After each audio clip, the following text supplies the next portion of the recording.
आपण पाहत आहात सत्यदर्शन न्यूज। आता 3 दिवस उष्णतेची लाट। हवामान विभागाने दिली माहिती। वातावरणाच्या खालच्या स्तरात हवेची एक द्रोणीय रेषा दक्षिण तामिळनाडू ते आग्नेय मध्य प्रदेशापर्यंत तयार झाली आहे।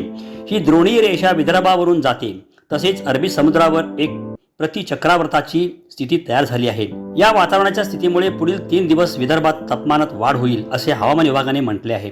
प्रामुख्याने यवतमाळ, अकोला आणि चंद्रपुरात उष्णतेची लाटेचा अंदाज आहे। संपूर्ण विदर्भात कमाल किमान तापमानात वाढीसह रात्री उकाडा वाढण्याचाही अंदाज आहे। एकीकडे तापमान वाढत असताना दुसरीकडे विदर्भ, मध्य महाराष्ट्र, मराठवाड्यात पुढील 3 दिवस तुरळक पाऊस पडण्याची शक्यता आहे। चक्रवाताच्या स्थितीमुळे अरबी समुद्रावरून गुजरातकडे आर्द्रतायुक्त उष्ण वारे वाहत आहे। हे वारे गुजरातवरून महाराष्ट्राच्या किनारपट्टीकडे येत आहे, त्यामुळे पुढील 4-5 दिवस मुंबईसह कोकण किनारपट्टीवर तापमानात वाढ होईल।